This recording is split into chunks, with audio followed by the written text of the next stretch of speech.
Srisailam project plunge పూల్లో ఏర్పడిన గొయ్యికి మేలోగా మరమ్మతులు చేయాలని రాష్ట్ర ప్రభుత్వానికి జాతీయ డ్యామ్ సేఫ్టీ అథారిటీ ఎన్డీఎస్ఏ సూచించింది. శ్రీశైలం ప్రాజెక్టుపై ఎన్డీఎస్ఏ చైర్మన్ అనిల్ జైన్ తెలుగు రాష్ట్రాల ఇంజనీర్లతో వీడియో కాన్ఫరెన్స్ నిర్వహించారు. శ్రీశైలం ప్రాజెక్టు ప్లంజ్ పూల్కు మరమ్మతులు చేయించాలని గతేడాదే చెప్పినా నిర్లక్ష్యం చేయడమేంటని ఏపీ అధికారులను అనిల్ జైన్ ప్రశ్నించారు. పూణేకి చెందిన central water and power research station CWPRS కు బాధ్యతలు అప్పగించినట్లు ఏపీ ఈఎన్సీ వెంకటేశ్వరరావు తెలిపారు. శ్రీశైలం ప్రాజెక్టు యజమానిగా సంబంధిత chief engineer, Nagarjuna Sagar project యజమానిగా నల్గొండ చీఫ్ ఇంజనీర్ ఉండాలని అనిల్ జైన్ తేల్చి చెప్పారు. కేంద్ర జలశక్తి శాఖ గెజెట్ ప్రకారం శ్రీశైలం సాగర్ ప్రాజెక్టులను కృష్ణా బోర్డుకు అప్పగించాలని ఏపీ ఇంజనీరింగ్ చీఫ్ వెంకటేశ్వరరావు వ్యాఖ్యానించగా దీనిపై సుప్రీంకోర్టులో విచారణ జరుగుతోందని తెలంగాణ ఈఎన్సీ చెప్పారు.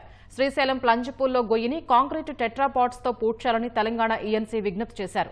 వెంటనే మరమ్మతులు చేపట్టి వర్షాకాలం సీజన్ ప్రారంభమయ్యే నాటికి తక్షణ చర్యలు పూర్తి చేయాలని ఆంధ్రప్రదేశ్ అధికారులకు ఎన్డీఎస్ఏ స్పష్టం చేసింది.